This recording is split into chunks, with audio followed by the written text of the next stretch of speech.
नमस्कार दोस्तों, आपका हार्दिक अभिनंदन है बिब्लोफाइल के डिजिटल प्लेटफॉर्म पर। मैं दिनकर राणा हर सुबह की तरह आपका स्वागत करता हूं। आज हम जो चर्चा करने वाले हैं, बहुत सारी घटनाओं पर चर्चा करने वाले हैं और एग्ज़ाम ओरिएंटेशन पर भी काम करेंगे। इस वजह से मैं बताता हूं हमेशा कि मैं जब बात करता हूं तो उस क्वेश्चन से रिलेटेड ही बात करते हैं, हम अलग से चीज़ें बात नहीं करते हैं कि हम कम समय में ज़्यादा से ज़्यादा आपको एग्ज़ाम ओरिएंटेड चीज़ें प्रोवाइड करना चाहते हैं। ये हमारा इंटेंट रहता है। तो आज की शुरुआत करते हैं हमेशा की तरह सुर्खियों के साथ। आइए, बांग्लादेश ने हाल ही में पद्मा नदी पर विशाल पद्मा बैराज परियोजना को मंजूरी दी है। ठीक है, पद्मा नदी पर पद्मा बैराज बनाया गया है और किसने मंजूरी दी है? बांग्लादेश सरकार ने इसकी मंजूरी बच्चों दी है। ये बात आप लोग यहाँ से ध्यान में रखिएगा आप लोग। चलिए आगे बढ़ते हैं। वाइस एडमिरल विनीत मैकार्टी ने 1 जून 2026 से अंडमान और निकोबार का 20वें कमांडर इन चीफ के रूप में पदभार ग्रहण किया है। किसने किया है? विनीत मैकार्टी ने किया है बच्चों। ये बात आप लोग यहाँ से ध्यान में रखिएगा। कृत्रिम बुद्धिमत्ता परफॉर्मेंस के मामले में भारत के वैश्विक स्तर पर चौथा स्थान पर पहुँच गया है। ठीक है, हम AI का जिस तरीके से यूज कर रहे हैं उसमें हम चौथे नंबर पर आ चुके हैं। गूगल के डिबग कार्यक्रम का मुख्य संबंध मच्छरों से फैलने वाले बीमारियों पर नियंत्रण पाने और जैविक रूप से मच्छरों की आबादी को कम करने का से है बच्चों। ये बात ध्यान रखना, डिबग। ठीक है ना, ये बात ध्यान रखने की। किसने प्रारंभ किया? गूगल ने। Logistics port performance index LPPI dry bulk cargo श्रेणी में पारादीप पोर्ट अथॉरिटी ने 5 मिलियन टन से अधिक श्रेणी में शीर्ष स्थान हासिल किया है। कौन सा स्थान? टॉप हासिल किया है। किसने किया है? पारादीप पोर्ट अथॉरिटी ने किया है। कोसोवो में आयोजित वर्ल्ड टेबल टेनिस प्रतियोगिता में सीनियर सिंगल्स का खिताब जीतने वाली सबसे कम उम्र की भारतीय महिला खिलाड़ी दिव्यांशी भौमिक बन गई हैं। मात्र 15 वर्ष की हैं दिव्यांशी भौमिक। ऑक्यूस सुरक्षा गठबंधन में ऑस्ट्रेलिया, यूनाइटेड किंगडम और यूनाइटेड स्टेट्स ऑफ अमेरिका शामिल हैं। ऑक्यूस जो सुरक्षा संगठन है उसमें कौन कौन शामिल है? ऑस्ट्रेलिया, यूनाइटेड किंगडम और US यानी कि अमेरिका शामिल है। हाल ही में भारत के किस पड़ोसी देश ने पद्मा बैराज परियोजना की शुरुआत की है? देखो, पद्मा जो नदियों का संगम है बच्चों, गंगा है, ब्रह्मपुत्र है, तो उन नदियों का संगम पद्मा बोल दिया जाता है। कहाँ पे? बांग्लादेश में। तो बांग्लादेश में गंगा यूँ समझ लो आप पद्मा नाम से जानी जाती है। पद्मा नाम से जो जानी जाती है और पद्मा पे एक बैराज बनाया गया है, उसका उद्घाटन बांग्लादेश में तो बांग्लादेश के लोग ही करेंगे। बांग्लादेश के नवनिर्वाचित प्रधानमंत्री बने हैं रहमान तारिक। ये बात आप लोग यहाँ से ध्यान में रखना। उससे पहले वहाँ के जो अंतरिम प्राइम मिनिस्टर थे उनका नाम क्या था? मोहम्मद यूनुस था। और मोहम्मद यूनुस से पहले कौन था? शेख हसीना, जो वहाँ से सत्ता में रहते हुए वहाँ की घुसपैठियों के द्वारा, वहाँ की लोकल जनता के द्वारा, वहाँ की आर्मी के द्वारा भगा दिया जाता है या वो भागकर आ जाती हैं। अगर वो भागती नहीं तो डेफिनेटली आप समझिएगा कि उनको फांसी दे दी जाती है या लोगों के द्वारा उन्हें मार दिया जाता। इसका आपको जीता जागता मैं एक उदाहरण बताता हूँ। जब शेख हसीना के खिलाफ बांग्लादेश में जो सुनवाई चलती है, उनके वहाँ के लोकल कोर्ट में, ढाका के कोर्ट में सुनवाई चल रही थी, तो उनका एक पक्ष सुन के ही उन्हें दोषी करार दे दिया गया था। आप पाकिस्तान ले लीजिए, बांग्लादेश ले लीजिए, ऐसे ये देश हैं जहाँ सिर्फ एक पक्ष की सुनी जाती है, दूसरे पक्ष की नहीं सुनी जाती है। ये बात ध्यान रखिएगा आप लोग। बांग्लादेश में इस जब कोर्ट का फैसला आया, जब एक पक्ष ही सुना जाता है, तो आप सोच लीजिए कि शेख हसीना के साथ क्या क्या हो सकता था वहाँ पे। तो आइए, तो पद्मा बैराज परियोजना की शुरुआत पद्मा बैराज परियोजना की जो शुरुआत की गई है बच्चों, वो कहाँ पे की गई है? मतलब कि बांग्लादेश में की गई है। किस नदी पर? पद्मा पर। पद्मा क्या है? भारत की गंगा और ब्रह्मपुत्र नदी को मिलाकर है। ठीक है ना, जमुना भी बोलते हैं इसको। ठीक है, गंगा और ब्रह्मपुत्र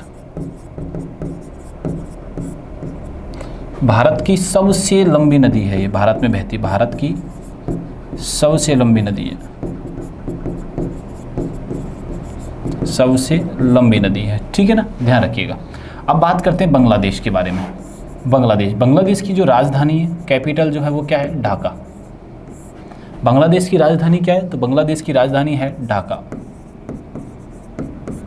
अब बांग्लादेश की अगर करेंसी की बात की जाए, यानी मुद्रा की बात की जाए, तो टका है।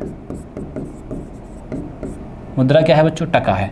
अगर बांग्लादेश की आपसे पूछ लिया जाए कि बांग्लादेश के प्रधानमंत्री कौन हैं, तो रहमान तारिक प्रधानमंत्री,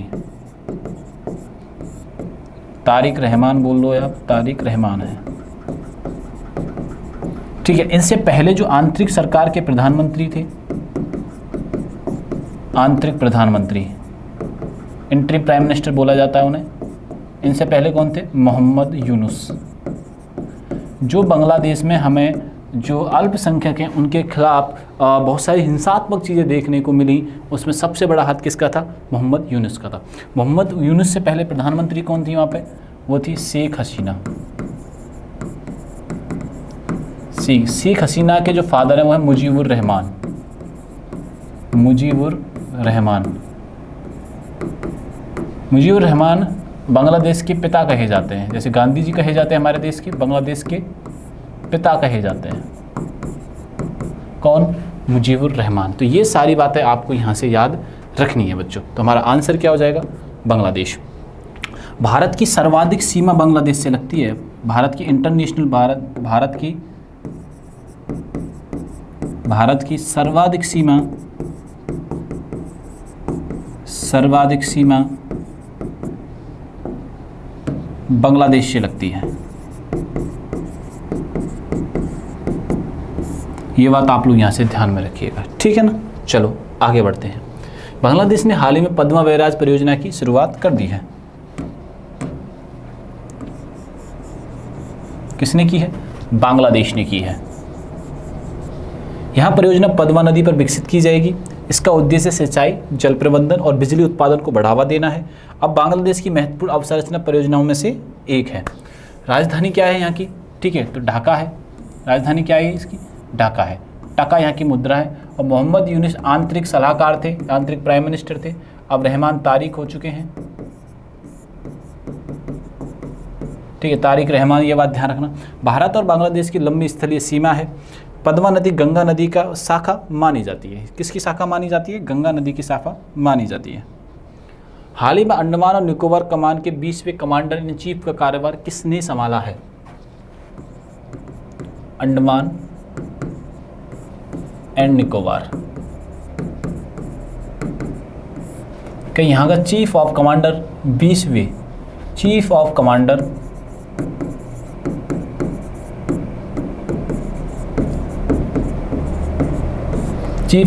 किसे चुना गया? तो वो चुना गया विनीत मैकार्थी को। ठीक है ना, ये डबल दे रखा है यहाँ पे, विनीत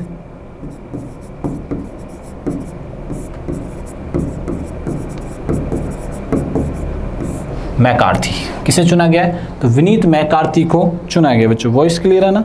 ठीक है, याद रखिएगा आप लोग, विनीत मैकार्थी को चुना गया है। ठीक है, अंडमान निकोबार को अलग कौन करता है? तो इसको अलग करता है 10 डिग्री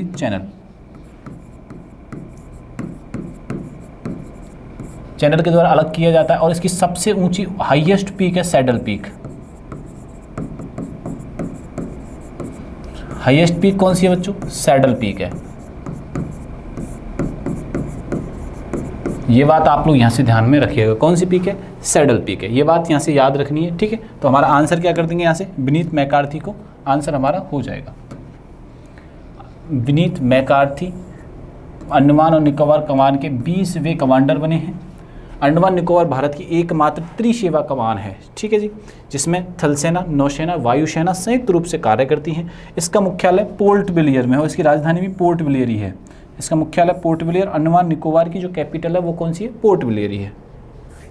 अंडमान निकोबार कमान की स्थापना 2001 में हो गई थी। यह भारत की समुद्री सुरक्षा के लिए अत्यंत महत्वपूर्ण है। पोर्ट ब्लेयर अंडमान और निकोबार द्वीप समूह की राजधानी है। मैं यही आपको बताने का प्रयास कर रहा था अभी। यह क्षेत्र मलक्का जलरुमंदर के निकट स्थित है। भारत की समुद्री निगरानी में इसकी महत्वपूर्ण भूमिका है। भारत की अर्थव्यवस्था का वैश्विक स्तर पर एआई परफॉर्मेंस में कौन सा स्थान मिला है? ठीक है, वैश्विक स्तर पर अर्थव्यवस्था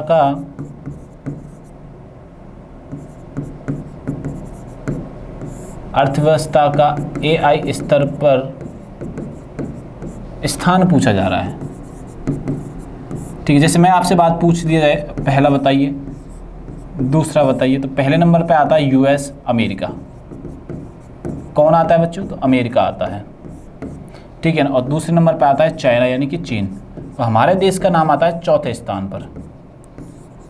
भारत का कौन सा है, चौथे स्थान पर आता है। भारत का कौन सा स्थान आता है, चौथा आता है। यही हमसे पूछा जा रहा है। क्लियर है, चलो आगे बढ़ते हैं। भारत का एआई परफॉर्मेंस में वैश्विक स्तर पर भारत का स्थान है चौथा। कौन सा स्थान है, चौथा स्थान है। यह भारत की तकनीकी और डिजिटल क्षमताओं में बढ़ती प्रगति को दर्शाता है। भारत एआई अनुसंधान और नवाचार के क्षेत्र में तेजी से आगे बढ़ रहा है, बहुत तेजी से अपना डेवलप कर रहे हैं चीज़ों को। एआई आधारित सेवाओं का उपयोग विभिन्न क्षेत्रों में बढ़ रहा है। ठीक है, चौथी बड़ी अर्थव्यवस्था बन चुका है, ये अपन ने हाल ही में डिस्कस किया। डिजिटल अर्थव्यवस्था के क्षेत्रों में भारत के शीर्षों में ये शामिल हो चुका है। हाल ही में चर्चा में रहे गूगल के डेवूंग कार्यक्रम का संबंध किससे है। गूगल एक अमेरिकन कंपनी है, इसे सर्च इंजन के नाम से भी जाना जाता है। गूगल एक यूएसए की कंपनी है, ठीक है, अमेरिकन कंपनी है एक। इसे सर्च इंजन के नाम से भी जाना जाता है, ठीक है, सर्च इंजन के नाम से इसे जाना जाता है। अब बात ही आती है, इसने कार्यक्रम चलाया जिसका नाम है डेवूंग। अब इसका संबंध है किससे, ये हमसे पूछा जा रहा है। तो इसका संबंध है बच्चों मच्छरों से फैलने वाली बीमारियों को रोकना। मच्छरों से फैलने वाली बीमारियों को रोकना, मच्छरों से फैलने वाली बीमारियों को रोकना, इसका ये टारगेट है। ठीक है, तो आंसर क्या कर देंगे हम, डी हमारा आंसर हो जाएगा। गूगल का डेवूंग कार्यक्रम मच्छरों से फैलने वाली बीमारियों को रोकने से है। इसका कार्यक्रम उद्देश्य रोग फैलाने वाले मच्छरों की संख्या को नियंत्रित करना, जो रोग ज़्यादा से ज़्यादा मच्छर फैला रहे होते हैं उनकी संख्या में कमी लाना है। यह तकनीक जैविक और वैज्ञानिक तरीकों का उपयोग करती है। इस पहल का लक्ष्य डेंगू, जीका, अन्य रोगों के प्रसार को कम करना है। मच्छरों से डेंगू, मलेरिया, चिकनगुनिया जैसी बीमारियां फैलती हैं। गूगल की सहायता से सहायक कंपनी वेरिली इस परियोजना को जुड़ी रही है। यह कार्यक्रम सार्वजनिक स्वास्थ्य सुधार की दिशा में एक प्रयास है और वैज्ञानिक तकनीकों का उपयोग नियंत्रण से महत्वपूर्ण भूमिका निभाई जाएगी। ये बात आप लोग यहाँ से ध्यान में रखिएगा। लॉजिस्टिक पोर्ट परफॉर्मेंस इंडेक्स 2024-25 में बल्क श्रेणी में किसने शीर्ष स्थान हासिल किया।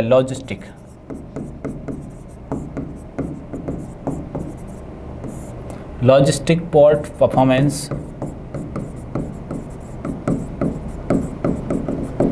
ठीक है, लॉजिस्टिक पोर्ट परफॉर्मेंस में 2024 और 25 में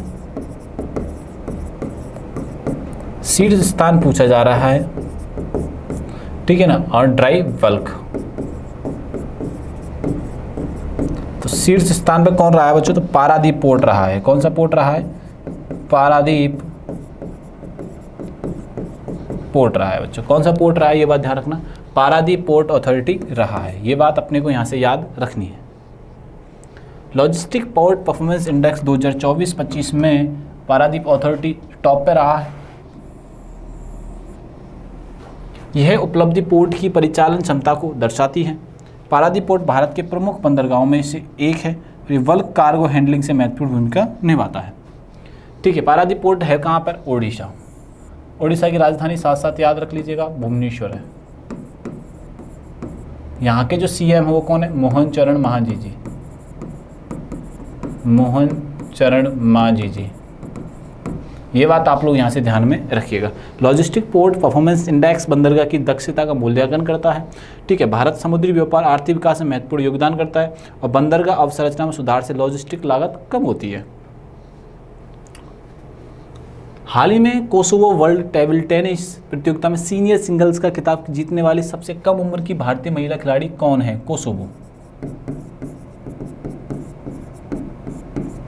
Kosovo world table tennis,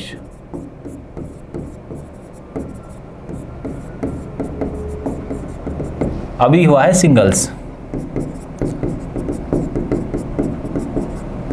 singles का खिताब जो जीता है वो जीता किसने बच्चों, दिव्यांशी भौमिक ने जीता है। दिव्यांशी भौमिक ने जीता और मात्र 15 वर्ष की आयु की हैं। आयु कितनी है, मात्र इनकी 15 वर्ष है बच्चों। दिव्यांशी भौमिक ने कोसोवो वर्ल्ड टेनिस सिंगल्स का खिताब जीत लिया है। ये सबसे कम उम्र में इन्होंने उपलब्धि प्राप्त की है, शानदार प्रदर्शन किया है और टेबल टेनिस के लिए महत्वपूर्ण योगदान भी है इनका, ठीक है ना। उभरती हुई टेबल टेनिस खिलाड़ी हैं। कोसोवो यूरोप में स्थित एक देश है। कोसोवो कहाँ का है? एक स्थित देश है बच्चों, ये बात आप लोग यहाँ से ध्यान में रखिएगा। टेबल टेनिस भारत में तेज़ी से लोकप्रिय हो रहा है।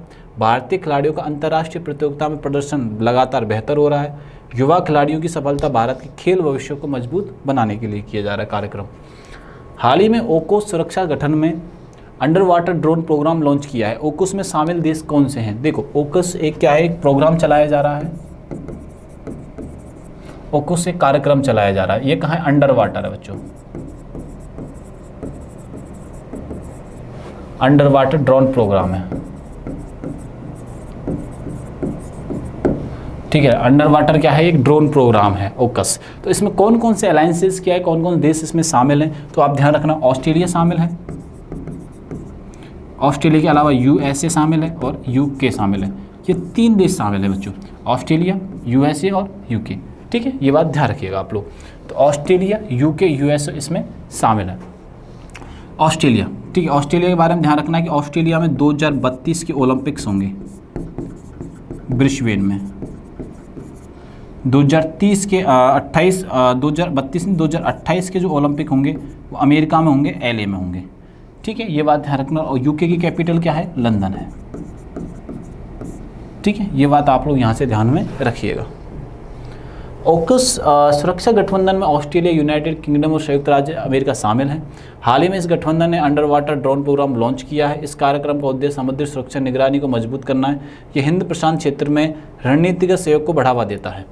ओकस की स्थापना वर्ष 2021 में की गई थी। कब हुई थी ओकस की स्थापना बच्चों? 2021 में की गई थी। इसका प्रमुख उद्देश्य उन्नत रक्षा तकनीकों को विकास है। हिंद प्रशांत क्षेत्र वैश्विक रणनीति दृष्टि से महत्वपूर्ण माना जाता है। ओकस के अंतर्गत साइबर सुरक्षा, एआई, समुद्री तकनीक पर सहयोग दिया जा रहा है, ठीक है। ये बात आप लोग यहाँ से ध्यान रखना। ऐसे करके हमने आज की क्वेश्चन, आज की घटनाओं पर चर्चा की।